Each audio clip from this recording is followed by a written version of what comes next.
والله براستي او كنالانا حقويا يعني سنوره كبي بو كنالانا استا شر ليران واسرائيل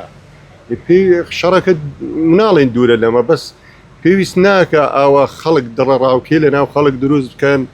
استا اما لما باورك خلق يتاب يعني وان لك دي خطاب يعني ننوي حرب اقابي اذا والله هي الشركه لما دوره شركه ايمانيه شركه وايران امريكا واسرائيل هني هيس بيوندي بكرد وونيا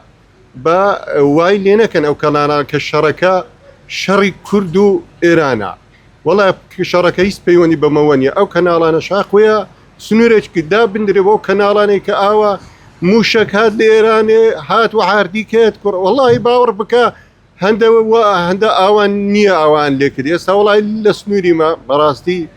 هیچ مشکلێک نەبووە موشک لەوانەیە بوو بێ بەس دوورە لەما پێویستە کات و بزانی کە لە ئێرانی موشک هەڵەدرێ لە ئیسرائیل و عاردەکەوی نانە هیچ پەیوەندی بەمەوە نیە وانە آخر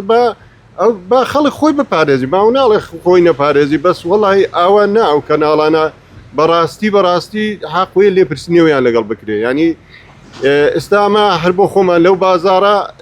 یعنی خەڵک تەواو تووشی شڵەزان بووە ڕاوکێ بووە ناوێری وای لە هاتی ناوێری بچی بازار بکە ئەی وەڵی ئەم دوێنێ ڤیددیۆیەکم دیت لە تارە خەڵکە چوو بە لەو جەنگەی شەڕە چوو بازار یەکێت شتێکڕی بازارم پێشاندا شتێکڕی بەس بۆ لێرانە ئاوە دڵە ڕاوکەی دروستەکەن ئێ وەڵی شتەکە پەیوەندی بەمەوەن بە کوردەوە نیە پەیوەندی بە ئیسرائیل و ئێران وە